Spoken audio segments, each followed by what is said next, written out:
கத்திரிக்காய் காரக்குழம்பு எப்படி பண்ணலான்னு பார்க்கலாம் வாங்க. தேவையான அளவு எண்ணெய், கொஞ்சம் கடுகு, 1 டீஸ்பூன் மிளகு சீரகம், பொரிஞ்சதுக்கப்புறம் கட்டி வச்ச 10 பல்லு பூண்டு, வரமிளகா 4, சின்ன வெங்காயம் 10 தட்டி வச்சுருப்போம் இல்லைங்களா, அந்த 10. அதுக்கப்புறம் நல்லா கிண்டி விட்டுக்கோங்க. கிண்டி விட்டதுக்கப்புறம் கருவேப்பிலை 4. அதுக்கப்புறம் ரெடி பண்ணி வச்ச கத்திரிக்காய் மசாலாவில் ஆட் பண்ணி வச்சுருப்போம் இல்லைங்களா, அதை சேர்த்துக்கணும். சேர்த்துக்கிட்டு நல்லா கிண்டி விட்டுக்கோங்க.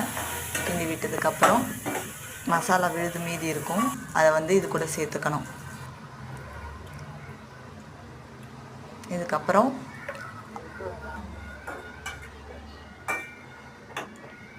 புளி அது கூட ஆட் பண்ணிக்கணும். 1 கப் தேவையான அளவு வச்சுக்கோங்க. நான் 1 கப் எடுத்துக்கிட்டேன். உங்களுக்கு எவ்வளோ தேவையோ அவ்வளோ சேர்த்துக்கோங்க.